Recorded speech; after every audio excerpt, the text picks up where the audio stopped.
कांग्रेस के लिए पनौती बन गए हैं राहुल गांधी। 3 राज्यों में कांग्रेस की करारी हार, बीजेपी की बम्पर जीत, नरेंद्र मोदी की जीत। अब राहुल गांधी का करियर खत्म। क्या होगा कांग्रेस का, राहुल गांधी का? इंडिया अलायंस क्या अब राहुल गांधी को देगी प्रधानमंत्री पद की उम्मीदवारी? सब कुछ आपको बताएंगे। नमस्कार, मैं अर्पिता और आप देख रहे हैं पीओ भारत। देखिए, आज एक तरफ जश्न मन रहा है। जी हाँ, जहां जहां बीजेपी के दफ्तर हैं, कार्यालय हैं, वहां जोश है, उत्साह है, क्योंकि बीजेपी को उम्मीद थी कि वो मध्य प्रदेश और राजस्थान का चुनाव जीतेगी, लेकिन बीजेपी ने उम्मीद से ज्यादा बढ़त हासिल की। जी हां, छत्तीसगढ़ भी बीजेपी ने जीत लिया है, जहां कांग्रेस की ही सरकार थी। राजस्थान में भी कांग्रेस की सरकार थी, यानी 2 राज्यों से सीधे कांग्रेस चली गई और राहुल गांधी कुछ भी नहीं कर पाए। राहुल गांधी देखते रह गए और राजस्थान, छत्तीसगढ़ कांग्रेस के हाथ से फिसल गया। मध्य प्रदेश में बीजेपी की ही सरकार थी, तो बीजेपी को उम्मीद थी कि मध्य प्रदेश तो हम लोग जीत ही लेंगे। लेकिन यहाँ सवाल ये उठता है कि जो 5 राज्यों के देश में विधानसभा चुनाव हुए, मध्य प्रदेश, तेलंगाना, राजस्थान, छत्तीसगढ़, मिजोरम, कांग्रेस सिर्फ एक राज्य जीत पाई है, वो है तेलंगाना, जो कि हिंदी पट्टी का राज्य नहीं है। अब सवाल ये उठता है कि मध्य प्रदेश, राजस्थान और छत्तीसगढ़ कांग्रेस हारी है, तो दर्द सबसे ज्यादा किसको हो रहा होगा? राहुल गांधी को, क्योंकि राहुल गांधी को ये लगा था कि अगर वो इन चुनाव में कांग्रेस को बढ़त दिला देंगे तो सीधे उनको टिकट मिल जाएगा। जी हाँ, उनको टिकट मिल जाएगा कि जाइए आप प्रधानमंत्री नरेंद्र मोदी को टक्कर दीजिए, मुकाबला कीजिए 2024 के लोकसभा चुनाव में। लेकिन अब ये सपना शायद पूरा नहीं होगा राहुल गांधी का। अब राहुल गांधी के सामने कांटे बिछ गए हैं, उनके रास्ते में अब खड़े हो गए हैं नीतीश कुमार, उनके रास्ते में खड़ी हो जाएंगी अब ममता बनर्जी, अरविंद केजरीवाल, क्योंकि राहुल गांधी इसी दम पर बहुत जोर शोर से चुनाव प्रचार में डटे थे कि मध्य प्रदेश को जितवा देंगे, राजस्थान में फिर से कांग्रेस की सरकार ले आएंगे, छत्तीसगढ़ तो है ही अपना, कहां जाएगा। और इसी भ्रम में कांग्रेस जी रही थी, इसी भ्रम में कांग्रेस चुनाव प्रचार कर रही थी। उन्होंने अपने एजेंडे तक क्लियर नहीं किए, उन्होंने सिर्फ रेवड़ियां बांटी। राहुल गांधी भी सिर्फ रेवड़ियां बांट रहे थे, मुफ्त मुफ्त मुफ्त का खेल खेल रहे थे। दूसरी तरफ जो मुद्दे उठाने चाहिए थे वो मुद्दे राहुल गांधी ने उठाए ही नहीं। कभी कहते कि देश में जातीय जनगणना करवाएंगे, तो कभी ओबीसी के आरक्षण की बात करते। यानी राहुल गांधी की जो पिच तैयार की गई थी वो बिल्कुल बेकार पिच थी, इसीलिए राहुल गांधी क्लीन बोल्ड हो चुके हैं। राहुल गांधी को क्लीन बोल्ड नरेंद्र मोदी ने किया। नरेंद्र मोदी जानते थे शुरू से कि जिन मुद्दों को राहुल गांधी उठा रहे हैं, चाहे वो अंबानी अडानी से नरेंद्र मोदी की दोस्ती का मुद्दा हो या फिर ज्यादा उद्योगपतियों को लाभ पहुंचाने का मुद्दा, जो ये आरोप लगा रहे थे राहुल गांधी नरेंद्र मोदी पर, मोदी को बखूबी पता था कि इनसे कुछ नहीं होने वाला है। देश की जनता को सच्चाई मालूम है। दूसरी बड़ी बात, देखिए राहुल गांधी ने जहां जहां चुनाव प्रचार किया, उन्होंने सिर्फ जातीय जनगणना की बात की। उन्होंने बस इतना कहा कि हम आरक्षण देंगे, ओबीसी को आरक्षण नहीं मिला है, इसको आरक्षण नहीं मिला है। उन्होंने ना तो ये बताया कि देश के किसानों के लिए क्या करेंगे, एजुकेशन के लिए क्या करेंगे, देश के विकास के लिए क्या काम करेंगे। मतलब बेसिक जो काम होते हैं देश के विकास के लिए, उसकी कोई रूपरेखा राहुल गांधी पेश कर ही नहीं पाए और सिर्फ देश की जनता को, एमपी, राजस्थान, छत्तीसगढ़ की जनता को बेवकूफ बनाने की कोशिश करते रहे। लेकिन बीजेपी अपनी कोशिशें करती रही, धीरे धीरे चलती रही। अब देखिए राहुल गांधी का जो खेमा था, उसको बड़ी उम्मीद थी कि भाई तीनों राज्य कांग्रेस ही जीतेगी, बीजेपी हारेगी। लेकिन आज जब ये उम्मीद टूटी तो देखिए उनके घरों में एकदम अजीब सा माहौल हो गया है। उन लोगों को भी लगने लगा है कि राहुल गांधी कर क्या रहे हैं, मुद्दे तो ढंग से उठाते नहीं है। क्या पकड़ ले, अंबानी का मुद्दा पकड़ लेते हैं, अडानी का मुद्दा पकड़ लेते हैं।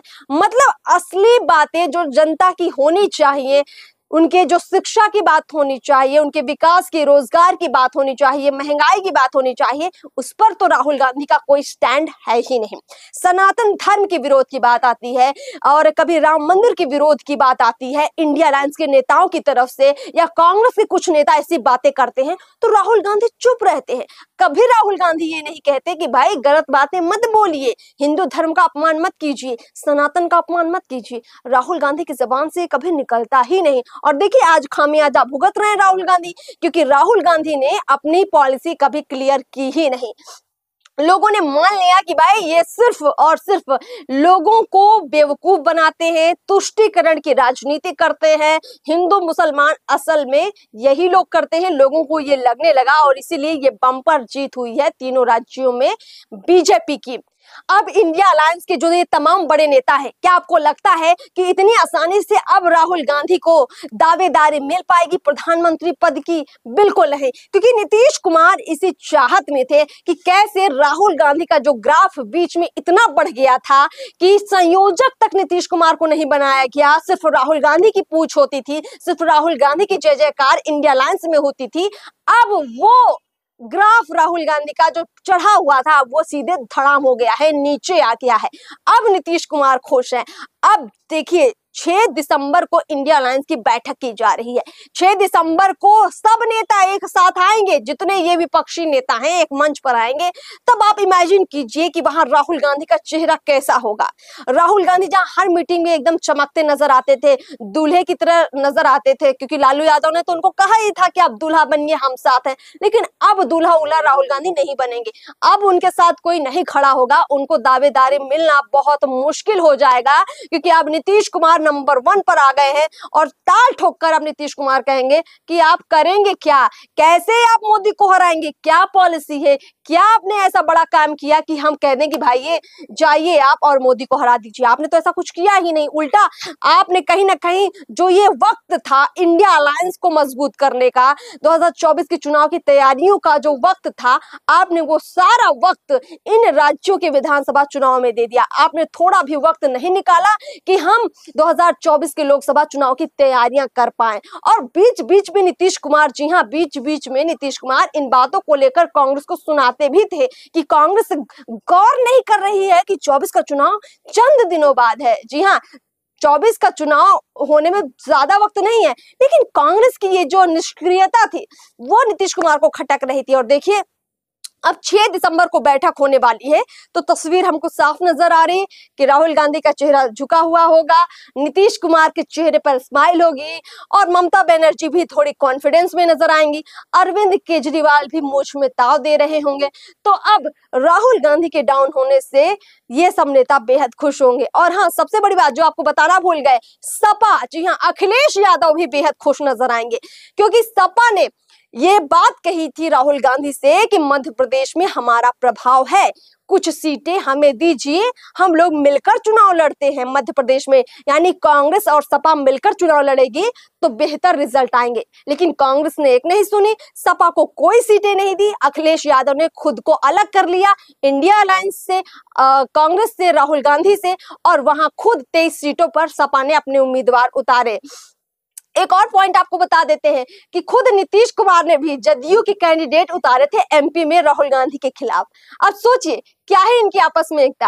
अब 24 के चुनाव में राहुल गांधी 0 सन्नाटा होने वाले हैं। उनको जो अभी तक लग रहा था कि भाई वो हीरो बन रहे हैं, दूल्हा बन रहे हैं, बारात तैयार हो रही है, अब ऐसा लग रहा है कि सब बाराती घर पर ही रहेंगे, अब दूल्हा कोई और बन जाएगा, अब बारात किसी और की निकलेगी। लेकिन सवाल ये है कि ये जो सब कुछ चल रहा है इसमें किसको फायदा होगा? निश्चित तौर पर बीजेपी को फायदा होगा, क्योंकि बीजेपी ने अपनी उम्मीद से ज्यादा यहाँ जीत हासिल कर ली है।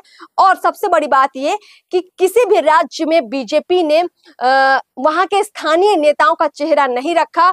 जिस नेता ने काम नहीं किया उसको साइडलाइन किया गया, या जिस नेता ने कम काम किया, या जिस नेता से वहां की जनता खफा थी, चाहे बात शिवराज सिंह चौहान की करे या वसुंधरा राजे की करे, कभी उनको मुख्यमंत्री चेहरा प्रोजेक्ट नहीं किया गया। ना तो एमपी में शिवराज सिंह चौहान को, ना तो राजस्थान में वसुंधरा राजे को, और ना ही छत्तीसगढ़ में रमन सिंह को। इन सबको साइड में रखा गया और कहा गया कि आप खूब चुनाव प्रचार कीजिए, जी जान लगा दीजिए, लेकिन सीएम बनने की होड़ में अभी शामिल मत होइए, क्योंकि जो भी फैसला होगा यहाँ के लोगों के लिए, बेहतरी के लिए, वो मोदी लेंगे, तो चुनाव भी मोदी के चेहरे पर ही लड़ा जाएगा। और इसका फायदा बीजेपी को मिला और बीजेपी की बम्पर जीत हुई।